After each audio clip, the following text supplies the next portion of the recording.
Knights of Sidonia Season 1.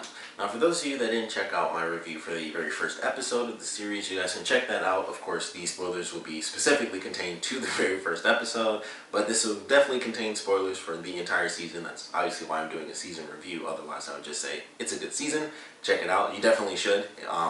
But if you guys are interested, you can check out basically my first impressions on what I thought about the first episode and just how crazy things were, because they really only got crazier as the season went on. So that is your official warning. I'll put a link in the description below if you guys want to check out my episode 1 review.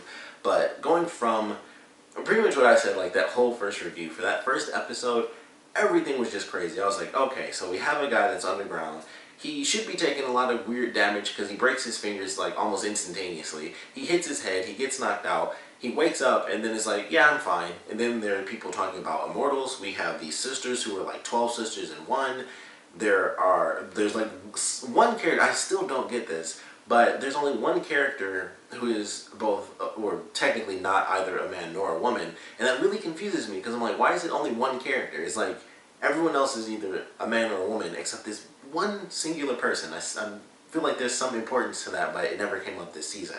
But I loved the first season for sure. It took me forever to watch because, for anyone who's not a huge nerd, E3 happened last week, and that took up that was the whole week. And I was like, I took a big chunk of time off from watching the season, otherwise I would have finished a while back. But it was definitely a great first season.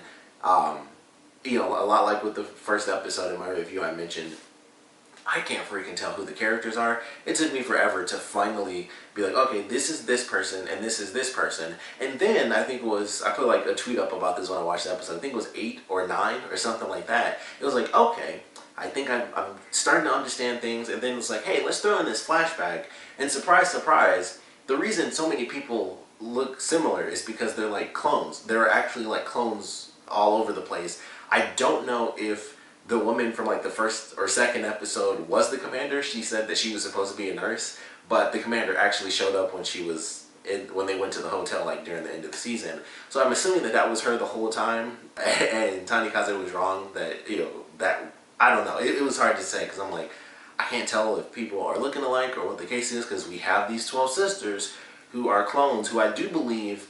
I'm pretty sure this was a flashback. I was almost confused. I was like, I can't tell if this is a flashback or what. But there's a scene where some people are explaining something in the classroom, and it looked like this woman who had long hair just like all the sisters, it looked like them, except she didn't have the bright pink hair. So I'm assuming she is the person that made those clones. And I don't know why she chose to make, you know, 12 clones, which we find out, I think it was like the episode before the last of the season, that all of the girls are technically only 5 years old. When that was revealed, I was like, wow, that's very interesting. So it's like, I don't know exactly what the level is of, you know, information. Because it's like, all right, well, characters know, I would assume, that all the girls are technically 5 years old, but they don't know that they're all clones. Like, and I had to put a thing up because I suck with names, and with everyone looking the same in this, especially there are two characters that I just could not tell apart until I finally started to get some things down. But Sheena Tosa, yeah, I can't even read what I got on here, but Sheena Tosa, her as a character, I really loved. You know, it was very interesting going through the whole season, and they were doing stuff where it was like, all right, you'd have a point where you have all these characters where it's like, I can't tell what the F is going on here, and she's the one character where I'm like, all right, she's the one character that's different from everyone else. She's neither a man nor a woman, but she could be either one as far as, you know, for reproduction. So it's like, all right, what role does she play in this show? And at first it's like, she's the buddy. She is the, you know, the companion to the main character. They're friends. That's, you know, the best friend. And then as things continue on, it's like, all right, this character seems to be growing a little bit closer to the main character. We have this relationship between our two leads. And it's like, here comes a character, just out of nowhere, it's just like, move aside, instantaneous love interest. And I was like, oh, okay, that's interesting. It got better as it went on because there's the scene, Aiko, or whatever her name was, the woman who actually had the alien version of Hoshijiro. Her introduction was probably my favorite thing as far as comedy through the entire season because first off, it just sounded weird because the way she was moaning and stuff, like she was floating and she was making all these weird noises, and so she bumps into him, and Tanikaze, he gets, you know, a little blush and everything, And it's like, oh, she's like, oh, you're this guy, right? I'm like, by the time we get to this point where she's introduced in the season, I'm like, everyone effing knows who this dude is. Not only is he the only pilot to pilot like this ship from like 300 years ago during the last war, he's also, because this was after this happened, so he's that famous from that. Then he's infamous because the most hateable person in the universe, Kanacho, basically has him set the bomb off early and that ends up getting someone killed. So then he's infamous because of that. Like, he's this huge screw up. And she bumps into him and so I was like, oh, you're this dude, right? And when they go when they go to her face and she's just like she just looked at her, that was like my favorite thing. That was so funny.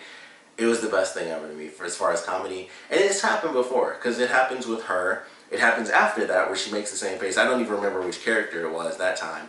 But it happened with her during that in this spacewalk thing. It happened with the girl with the green hair, Yuhata, who is her. That was just another crazy thing about this season.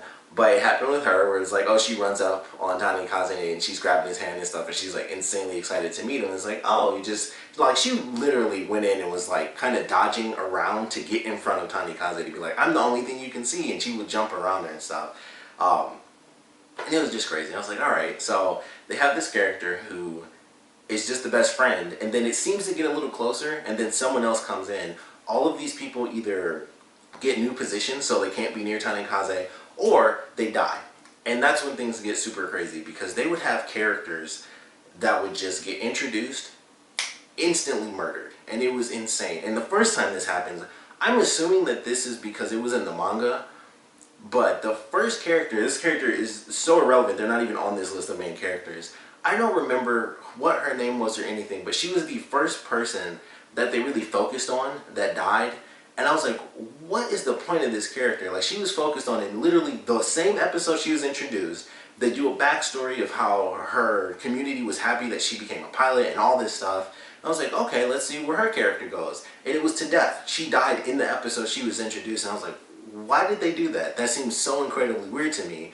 And I don't know if that was, you know, expanded upon in the manga, or if that's how it was, just to be like, hey, here, check this out, and get invested at least a little bit, and dead. Because they do that like 3 separate times. We'll see how things kind of play out with this weird alien clone version of a character. I don't know how that's going to end, but they do it like 3 separate times. So we have that where it's a character that's just totally random.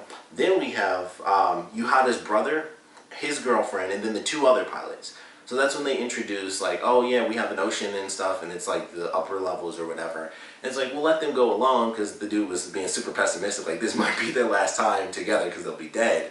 But that ends up happening. They get introduced because Tanikaze did this really epic thing. And it was like, hey, you know, we wanted to meet you and stuff. And I love that moment because Kanacho, everyone assumed like, oh crap, they're going up to him because he's like #1. And they just strolled past him. And I was like, sweet, because I hate that guy. So they talk with him, they get introduced. That's how they introduce Yuhata herself.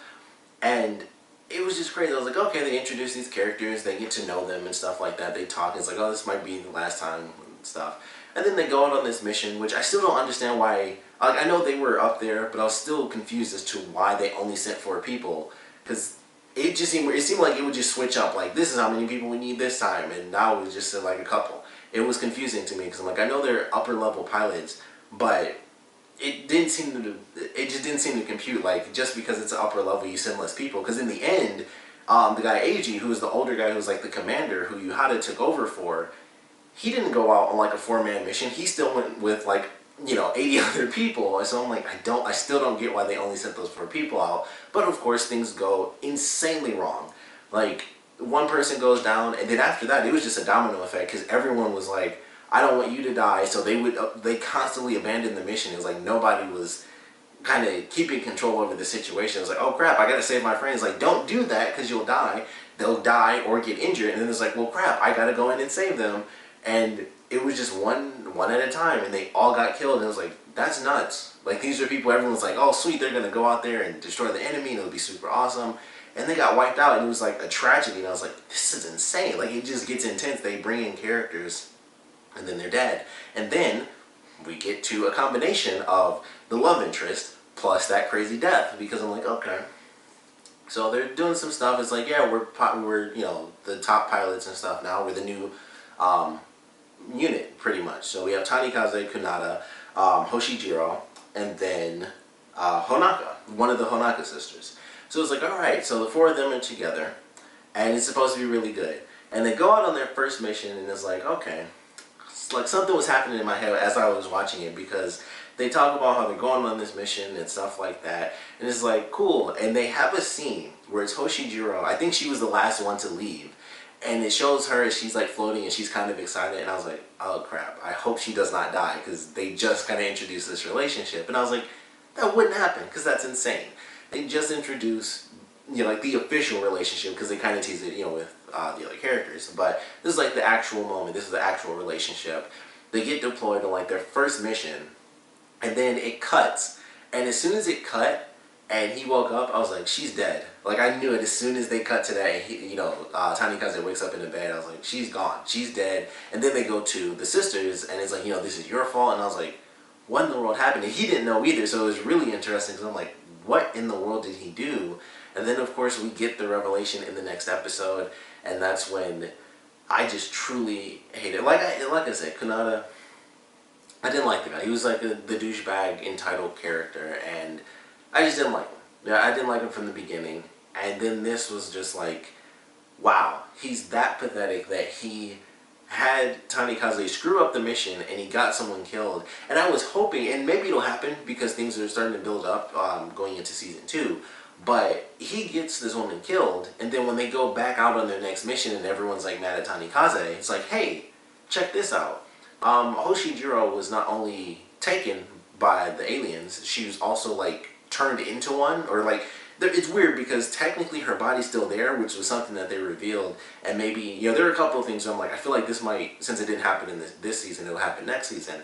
But first they revealed that her actual, you know, like this clone version of her is starting to grow. And then, I think it was even before that, was the big flashback episode. And one of the pilots, so we have the immortal commander person, like the woman, we have the bear, still confused about that, and then we have Tanikaze's original father. We find out that that's not his grandfather, that he's the clone of this man. So that's when we get the introduction to the clones and everything. And they talk about having one of these species left alive, and I feel like it was the dude who had like the crazy eyes, and I'm like, was that someone that was killed and turned, like cloned by the creatures? And then he has their abilities and memories of the original human, so he's complacent along humans, or what? Because it was like, they specify, like, you wanted to keep him here, and then they don't really go into that, and I'm like, that seems like a big deal to me. Like, are they talking about this person? And then they have this stuff with Hoshijiro, with her alien version, and it's starting to learn, and it's looking more and more like her as time goes on. Like, the sort of red crustacean starts to disappear, and it's more like normal human skin. So I feel like she's going to eventually become basically Hoshijiro again, except she'll also be she'll still be 100% alien. She'll just have those memories. And then they also have the real Hoshijiro, and I assumed that when they revealed that, I thought she was going to be saved. That was my initial thing, like, oh, it's her actual body, she'll be saved, and stuff like that. That doesn't end up happening, because during the season finale, Tanikaze has to fight the Crimson Hawkmoth, which I thought that was such a cool name. But he has to keep fighting it, and eventually he gets down to the extra bullet he got from one of the sisters, and he puts it in his hand, and he does like the Mazinga Z thing, and he like blasts the hand off and shoots it through the ship, and it blows it up. And what I thought was going to happen was the real Hoshijiro would be saved. Like, I thought the whole thing, the whole alien species, the ship would blow up. But I thought it would disperse, and she would be like, it basically stuck in this cocoon, and it would set her free. That didn't happen though, and I was like, oh, that really sucks. But maybe this alien version of Hoshijiro will actually become somewhat like the real version, the original version of her. So I feel like that could still come up. Kunada could still be outed. I don't know why Tanikaze was so nice to him, where he knows what happened, and in the end it was like, basically he just gives him like the hero speech, where it's like, you know, I still care about you, I care about everyone in this world, including you, despite what you did. And I'm like, I hate this dude for what he did. And Tanikaze was being super nice about it. So I don't know if that'll come back, you know, in the next season. If this version of Hoshijiro does end up getting her memories, will that end up driving Kanado crazy? Because he wouldn't be able to stand being around her. Like, he was losing his mind when he heard that laugh when they were in that next battle. And it was like, holy crap, it was literally like his past coming back to haunt him. So I don't know how that'll play out in season 2, but I'm very, very curious. There's still a million questions I got where it's like, what's the deal? What's going on? We find out from the flashback episode about everyone's clones pretty much. So we find out, about our main character being the cloned version of this guy who was, a great pilot and stuff. We see the original version of the commander. We find out why the immortals are actually immortal. It's basically just like a pill they take, and it's like, poof, I'm immortal now, and that's pretty much all there is to it. So I was like, okay, that's actually a really simple thing. They could just keep people alive if they want to. So it was just crazy. It's very interesting getting that revelation. We see Izana's original person. It's so hard to say because I can't say original clone. That doesn't make sense. But the original human that created Izana as a clone. So we see her, and she is Izana's grandmother. Like, everyone's just the grandparent, which I find very interesting. But we see her, and she actually does reveal herself to Tanikaze during the episode when they all go into like the secret base and everything.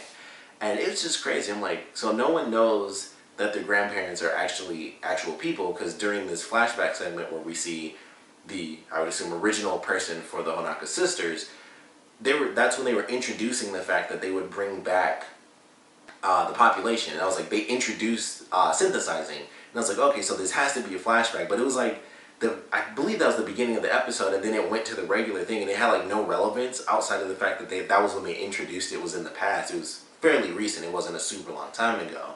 So it was just like, well, that's interesting. So that hasn't really been happening for a super long time. But there are just so many crazy revelations. That flashback episode was just like, that just kind of blew my freaking mind. Like, everyone being a clone, and then there's the clone inside of Kanada's house, who's like the lead scientist, and then he has a clone that's under the commander's command. And it's just like, this is insane. Everybody's got clones all over the effing place. Nobody knows that they're clones. All these sisters are actually like only 5, which is just a weird revelation that like kind of tossed towards the end of the season. It's like, it doesn't really change anything, but it was just like, oh, that's weird. So a lot of crazy revelations. I'm very excited for where things are headed for the next season, because this was just an insane one. I heard that the second season isn't as good as the first, so that sucks, but I'm still looking forward to seeing it, because this is just a crazy first season. It was just like, they introduce characters that die off and have no relevance, but it still has an impact. And then they introduce characters where it's like, what role is this character going to play? They probably will just end up dying in most cases when they get introduced. But it was just really well done. Like, I really loved the way it played out. The ending was definitely action-packed. Like, a lot of people were getting killed off. They had, 8 survivors or something like that? And that was crazy. They lose entire squads because of this giant creature that's pretty much protecting its own core, and then they also have to deal with the Crimson Hawk. And it was nuts. Like, people were just dying left and right this whole way through. And then they finally solve it at the end, and, we have it where it's like, I think it was one of the Honaka sisters, and then, because I'm like, I really suck at names, Izana. And it was just like, okay, they thought they were the only 2 left, and it's devastating, and it's like, oh, the people, of course, survive. I figured they would. That would just be insanely depressing. But, of course, they come through, and they end up surviving, and everything's good, sort of, because it's like 8 people out of 40, or something insane like that, and it's just like, wow, this is a really intense show sometimes. Like, it'll be good. Like, they even do the montage. Like, I think it was before the last 2 episodes. They have, like, this whole montage where it's like, everything's good. Tanikaze's image is kind of bouncing back and stuff. He's becoming like a commander and stuff. He's leading everybody. And they're taking pictures and doing the montage in the newspaper. It's like, things are going great. This is a great montage. They're just beating all the creatures. Everything's good for a little minute. And then we hit those last 2 episodes, and it was just straight up chaos. And it was like the biggest tragedy they'd seen since like the Great War. And it's just like, this is nuts. Like, it's just crazy. It's like this odd back and forth, but it really works. And there's still this mystery and this wonder as to how long will it be before eventually these people figure out they're either clones or just, they're not who they thought they were. Like, people are living these lives where their grandparents are actually just the original humans and they're all clones. So it's weird. And that may not be the case for literally every single person, but it's for a lot of people, because they talk about, like I said in that scene with the synthesizing humans, that was rebuilding by adding like 60 people, or like 160 or something. Like, it was somewhere in that range. I feel like it was 60, but it was crazy. It was like, okay, so everyone's grandparent, the actual people, and then all these children, some of them are clones but some of them are not. and you don't know who is who and how they're connected to the original council and where those people at. Like, are all of those people the original council? Because we don't see their faces either. We only see the commander, and she looks young, but the other people are like actual in like these little weird tube compressor things. So I'm like, are they actually old but they're immortal, so they, you know, they don't still look young? It was just weird. I was like, I don't really know what to expect. So there's still some mystery to it, but I had a great time with this first season. There was just a lot of mystery and a lot of weird. Even when I got the answers, it was like, that still is weird. I don't understand why there's a bear. I really don't get it. There was just no explanation. I was like, I feel like something might happen. Nothing. There was nothing. There was like no answer. It was cool. That was a really good episode to show that she knew who Tanikaze was when he showed up. I thought that was a great moment. And she was like reliving her like final memory with the man that she loved. And then she like sees his clone when he says her first name. And I was like, that was actually a really great. It was a very small moment. But I was like, man, that kind of makes you think, like, from the first episode when he shows up, is like, this is that boy that I helped live, you know, 15 years ago. And it was just, it was a really good moment where it's like you have to think about how the characters felt. All the episodes in the past where, you know, they still don't say that, even by the end, they don't say that they know, you know, who he is. And it's just like, man, that's got to be tough, especially when you actually care about this person. Like, everyone else kind of wanted to kill him before he escaped with Tanikaze, but she loved him. And it was like, how do you feel when you see the clone of the person you love that had to, you know, take off in order to survive? It was like, how does that make you feel? So it was just a really good moment. But really enjoyed this season. Can't wait to watch season 2. It'll have to wait because I have to go through Kuro Makuro season 2 because I'm doing them like back and forth. But we'd love to know what you guys thought about this season. What are some of your favorite parts? You know, favorite episodes, least favorite episodes. Crazy. There were a lot of deaths, so it was like there were some that mattered, most of them didn't because there's just a nameless person here and there. But would love to know what you guys thought about this whole season, so please comment below. Let me know your favorite parts and your least favorite parts. If you haven't seen season 2, what are you most looking forward to? What answers, what, you know, encounters or interactions in general do you guys want to see? And like I said, I would love to know just what some of your craziest moments were with this season, with like all the crazy revelations they had with the clones and people actually being immortal and all the weird stuff that they talked about and then, you know, kind of really explained as the season went on. We'd love to know what you guys thought about that. So please comment below, let me know, and thanks for watching.